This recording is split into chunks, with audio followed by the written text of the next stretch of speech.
면역력이 무너지는 원인. 내 몸을 갉아먹는 습관들. 여러분 안녕하세요. 약 없이 건강을 찾아드리는 자연약사 심재문이에요.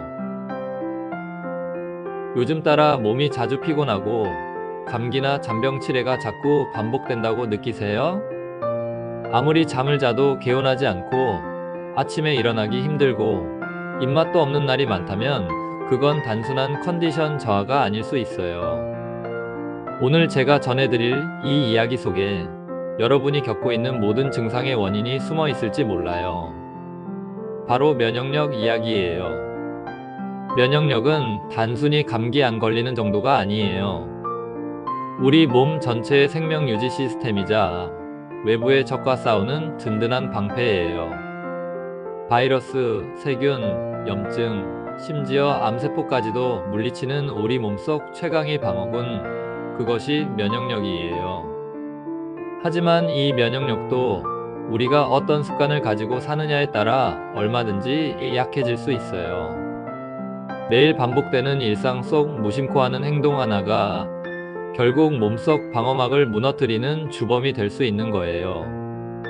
면역력이란 건 한 번 올라가면 영원히 유지되는 것이 아니라서 매일의 선택과 환경에 따라 오르기도 하고 떨어지기도 해요. 그래서 오늘은 우리 면역력을 서서히 무너뜨리는 습관들에 대해 조금 더 깊이 있게 그리고 사례와 함께 이야기해 보려고 해요. 첫 번째, 환경오염. 요즘처럼 미세먼지, 오염된 수돗물, 각종 유해 화학물질이 넘쳐나는 시대에 살고 있다면 단순히 마스크를 쓰는 것만으로는 부족할지도 몰라요. 공기 중에 떠다니는 초미세먼지는 폐 속 깊숙이 침투해서 면역세포를 교란시키고 수돗물 속 중금속은 체내에 축적되어 간과 신장에 큰 부담을 줘요. 또한 각종 플라스틱 포장재에서 나오는 환경호르몬은 우리 호르몬 체계를 무너뜨려서 자가면역 질환까지 유발할 수 있어요. 이런 오염된 환경은 우리 몸이 쉴 틈 없이 적과 싸우게 만들어요. 잠을 자도 개운하지 않고 쉽게 피곤해지는 이유 중 하나가 바로 이거예요. 예를 들어 대기오염이 심한 도시에서 사는 사람들은 호흡기 질환은 물론이고 알레르기 반응이나 피부 트러블이 더 자주 발생하는 경향이 있어요. 이럴 땐 정기적으로 맑은 공기, 깨끗한 물, 햇살이 있는 자연 속으로 떠나서 몸에 쌓인 독소를 해독해줘야 해요. 숲속을 걷는 것만으로도 스트레스 호르몬이 줄고 면역세포인 NK세포가 증가한다는 연구 결과도 있어요. 또한 실내 공기질을 관리하고 정수 필터를 설치하거나 식물로 실내 공기를 정화하는 방법도 도움이 돼요. 이런 작은 실천이 모여서 몸의 회복력을 키우는데 큰 역할을 해줘요. 두 번째, 스트레스와 과로.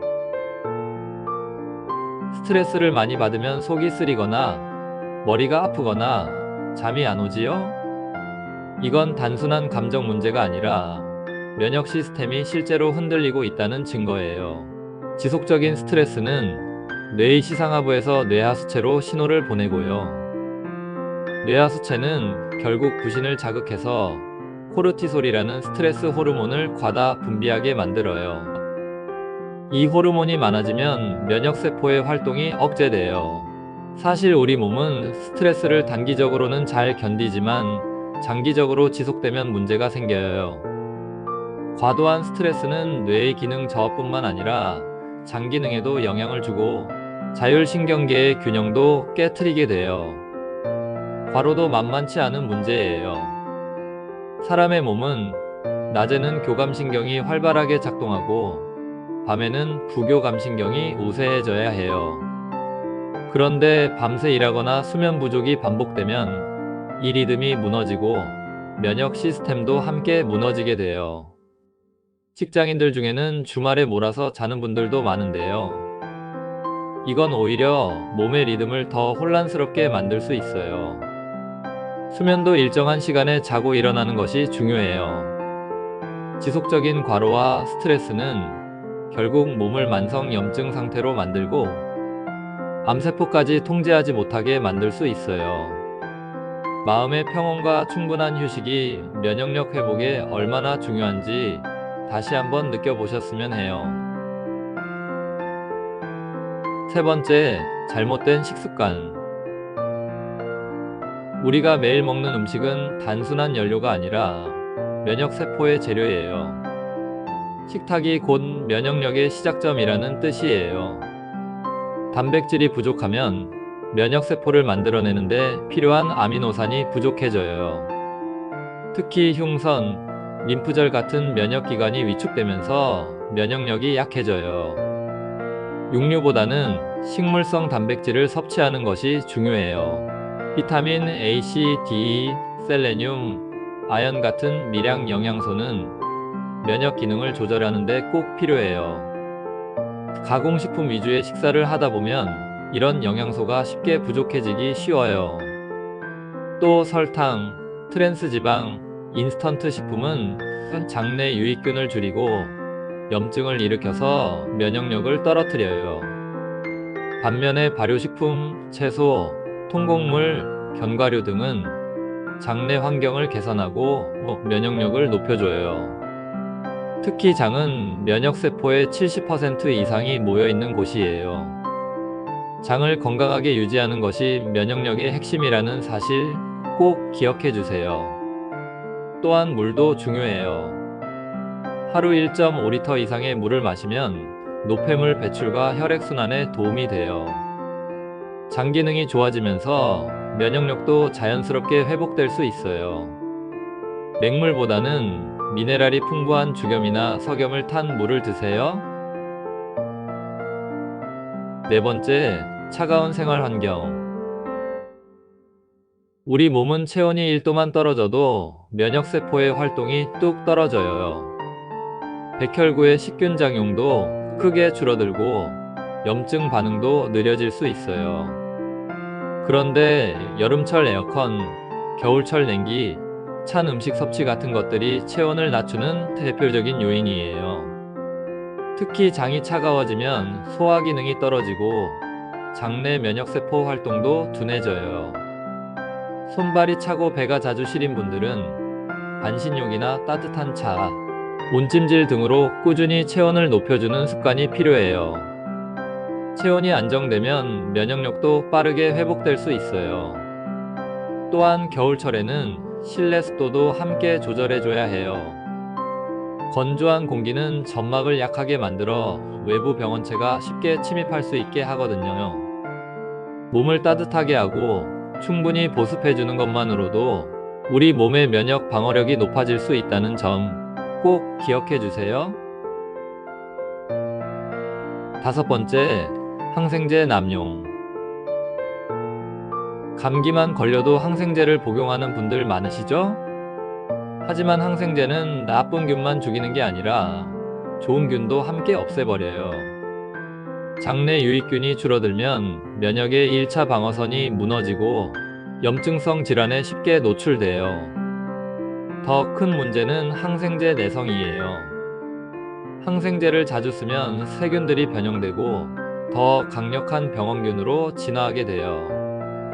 결국 우리 몸은 스스로 싸울 힘을 잃고 약에만 의존하게 되는 거예요. 항생제는 정말 필요할 때만 써야 하고 그 외에는 자연 면역력으로 싸울 수 있도록 도와줘야 해요.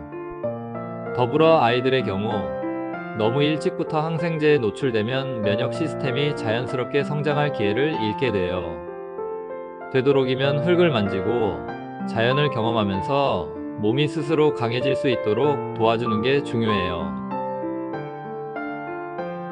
면역력은 삶의 질을 결정한다. 면역력은 하루아침에 생기는 것도 아니고 한번 무너졌다고 영원히 사라지는 것도 아니에요. 매일의 작은 선택들, 사소한 습관 하나하나가 모여서 우리의 건강을 만들고 유지하고 회복시키는 거예요. 맑은 공기와 물을 자주 접해요.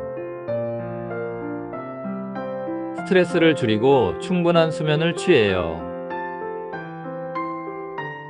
자연식 위주의 균형 잡힌 식단을 먹어요. 따뜻한 체온을 유지해요. 항생제는 꼭 필요할 때만 사용해요. 이 5가지 원칙만 잘 지켜도 면역력은 우리가 상상하는 것보다 훨씬 빠르게 회복될 수 있어요.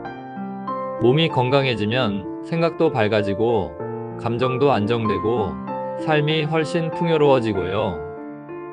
우리 삶의 질이 자연스럽게 높아지는 걸 경험할 수 있게 될 거예요. 오늘 준비한 영상은 여기까지고요. 지금까지 약 없이 건강을 찾아드리는 자연약사 심재문이었어요.